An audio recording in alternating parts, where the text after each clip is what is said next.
Ay de ti, ella ve, ella ve.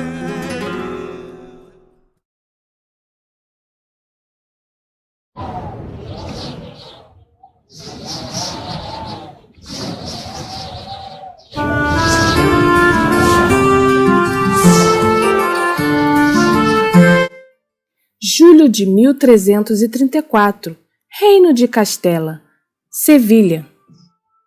Dom Pedro I, filho de Maria de Portugal, rei de Castela, conhecido como o Cruel. Este, por questões políticas, foi obrigado a se casar com Branca de Borbón. Porém, Maria Padilha foi apresentada a Dom Pedro I por intermédio de João Afonso de Albuquerque, que era mordomo-mor da mãe de Dom Pedro I. Dom Pedro ficou apaixonado loucamente por Maria Padilha e não a tirava da cabeça. Maria Padilha era filha de Juan Garcia de Padilha e Maria Gonçalves de Nestrosa. Maria Padilha tornou-se amante de Dom Pedro I e passou a influenciá-lo nas mais importantes decisões. Foi graças a Maria Padilha que, em 1353, Dom Pedro de Castela, o jovem rei de apenas 19 anos, escolheu governar como um autocrata, apoiando o povo. Mesmo casado com Branca de Borbón, fortaleceu os laços políticos, criando aliança entre Castela e França. No mesmo ano, houve a cerimônia de boda de Dom Pedro e Branca de Borbón. 3 dias mais tarde, após romper a aliança com a França, o rei Dom Pedro I abandona sua esposa e volta a dirigir-se à Puebla de Montblanc, onde Maria de Padilha se encontrava. Dom Pedro, o Cruel, não conseguia estar longe de sua amada. Após se amarem ardentemente, Maria Padilha parte juntamente com Dom Pedro I de Castela para Olmedon, onde se casaram secretamente. Maria Padilha, cuja beleza era tão embriagadora que os cavalheiros da corte bebiam extasiados a água na qual ela tomava banho. Quevedo a descreve. Era formosa a Padilha, mãos brancas e olhos claros, causa de muitas desgraças, desculpa de muitos erros. O partido político adversário a Pedro I de Castela descobre que ele havia se casado secretamente com Maria Padilha e exerce pressão política contra o reino de Dom Pedro. Dom Beltrán de la Sierra, núncio do Papa, intimou o rei a retomar Branca como sua esposa. O rei, entretanto, preferiu mantê-la afastada. Maria Padilha e o rei Dom Pedro I de Castela tiveram 4 filhos, que Dom Pedro fez questão que fossem reconhecidos como herdeiros legítimos da corte real. A primeira filha chamou-se Beatriz, a segunda, Constância, e a terceira, Isabel. O 4º filho, príncipe herdeiro de Castela, se chamava Afonso.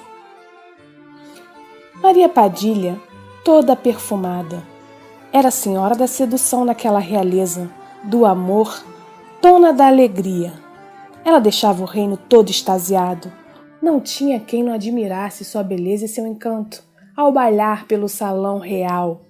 O rei a admirava, se alegrava e a amava loucamente. Os homens da corte que tentavam seduzir Maria Padilha eram decapitados em praça pública, pois o Cruel não admitia que voltassem seu olhar para sua amada. Maria Padilha fazia o rei uivar de paixão por ela. Maria Padilha, além de bela e sedutora, era muito inteligente. Era quem comandava o reino por detrás de Dom Pedro I, criando assim inúmeras estratégias políticas, como o Real Mosteiro de Santa Clara, em Astúdilo, Palência, fundado por Maria Padilha. Em 1361, Branca de Borbón é envenenada e morta aos 25 anos de idade. Com isso, Dom Pedro I estava livre do seu casamento de aparência e podia gritar aos 4 ventos o seu amor por Maria Padilha. Mas a sua alegria durou pouco. Alguns meses após a morte de Branca de Borbón, em Medina, Sidônia, Maria Padilha contrai durante a pandemia a peste bubônica. Dom Pedro, o cruel, invencível e destemido, sente pela primeira vez o seu maior medo, o de perder o amor da sua vida, aquela que arrebatou seu coração no primeiro olhar.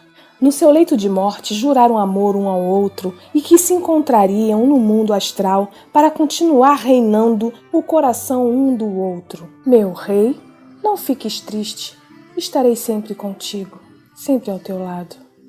Maria Padilha morre em 1361, deixando seu rei com o coração dilacerado. Nunca mais amou outra mulher como amou Maria Padilha.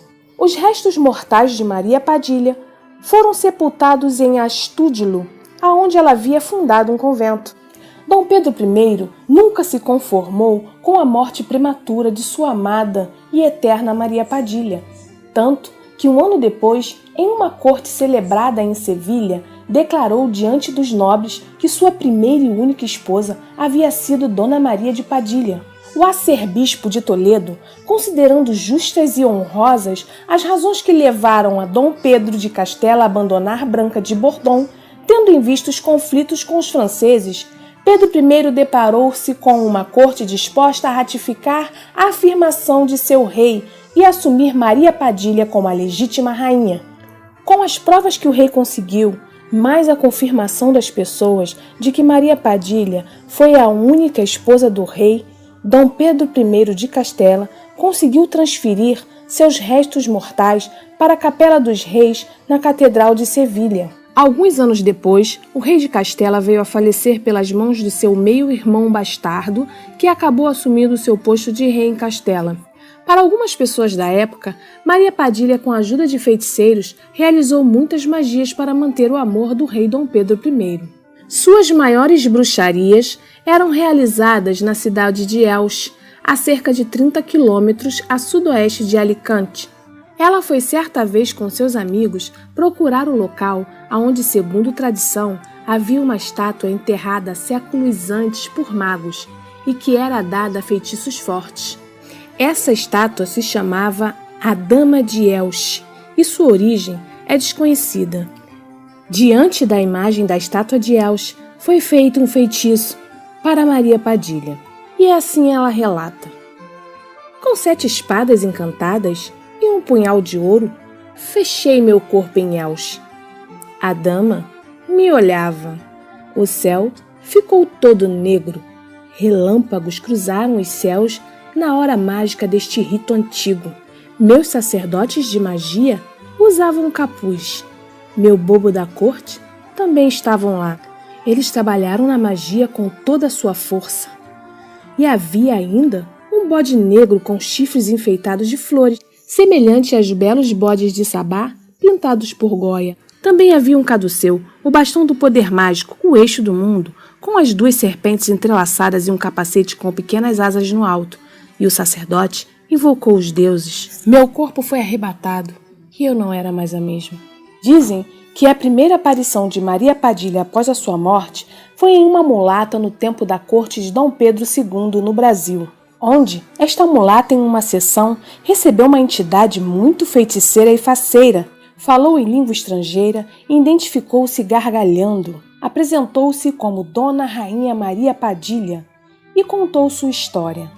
Voltou a manifestar-se em outras situações até que descobriu um cortejo de origem africana, onde identificou na festa uma série de signos e símbolos que a fazia recordar a sua Espanha natal, admirada e prestigiada na Umbanda, Quimbanda e Candomblé.